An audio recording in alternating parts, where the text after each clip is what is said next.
నాది ఈశ్వరపల్లి. నేను రైతు. ఈ రోజు 2 ట్రాక్టర్లు తోలుకొస్తానే అంతే ఈ పొద్దు జగన్మోహన్ రెడ్డి వస్తానని ఆయన ఆనందం కోసము నాది రోడ్లో పోసేసి దాన్ని తొక్కిచ్చేసి నా సంవత్సరం అంతా పండించిన పంటని నన్ను ఎంత వృధా లేకుండా చేసి గవర్నమెంట్ సబ్సిడీ పోయా నాకు నా సొంత కాయ కూడా నేను ఈ పొద్దు నేను అమ్ముకోలేక రోడ్డు మీద పోసి తొక్కిచ్చేసుకోవచ్చు.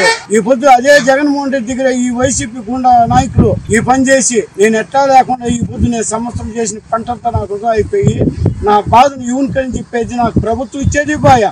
నేను ఇప్పుడు నాది అమ్ముకునే అవకాశం లేకుండా పూసింది. జగన్మోహన్ రెడ్డి చేసిన పనికి నా జీవితం అంతా ఈ సంవత్సరం అంతా నాకు పూసా. ఈ వైసీపీ నాయకులు ఈ పొద్దు చీరవ కట్టుకొచ్చి నా ట్రాక్టర్ని ఎత్తి రోడ్డు పాలు చేసి నా ట్రాక్టర్తో తొక్కిచ్చేసి ఎందున లేకుండా మళ్ళీ కూడా నేను దాన్ని ఎత్తి పోసుకోలేకుండా కూడా పరిస్థితి తొక్కిచ్చేసి ఇది దయచేసి మా ప్రభుత్వం మా గిట్టుబాటు మా సంవత్సరం అంతా చేసిన కష్టం కానీ ఇది దయచేస్తే నా జీవనం గడుపుకుంటాను. నాది ఈశ్వరపల్లి. నేను రైతు.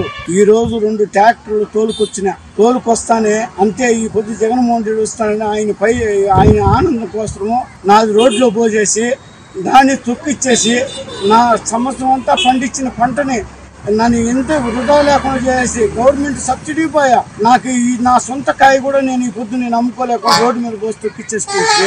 ఈ పొద్దు అదే జగన్మోహన్ రెడ్డి దగ్గర ఈ వైసీపీ గుండా నాయకులు ఈ పని చేసి నేను ఎట్టా లేకుండా ఈ పొద్దు నేను సంవత్సరం చేసిన పంటంతా నాకు వృధా అయిపోయి నా బాధను యూనికని చెప్పేసి నాకు ప్రభుత్వం ఇచ్చేది పోయా. నేను ఇప్పుడు నాది అమ్ముకునే అవకాశం లేకుండా పూసింది. జగన్మోహన్ రెడ్డి చేసిన పనికి నా జీవితం అంతా ఈ సంవత్సరం అంతా నాకు పూసా. ఈ వైసీపీ నాయకులు ఈ పొద్దు చీరవ కట్టుకొచ్చి నా ట్రాక్టర్ని ఎత్తి రోడ్డు పాలు చేసి నా ట్రాక్టర్తో తొక్కిచ్చేసి ఎందున లేకుండా మళ్ళీ కూడా నేను దాన్ని ఎత్తి పోసుకోలేకుండా కూడా పరిస్థితి తొక్కిచ్చేసి ఇది దయచేసి మా ప్రభుత్వం మా గిట్టుబాటు మా సంవత్సరం అంతా చేసిన కష్టం కానీ ఇది దయచేస్తే నా జీవనం గడుపుకుంటాను.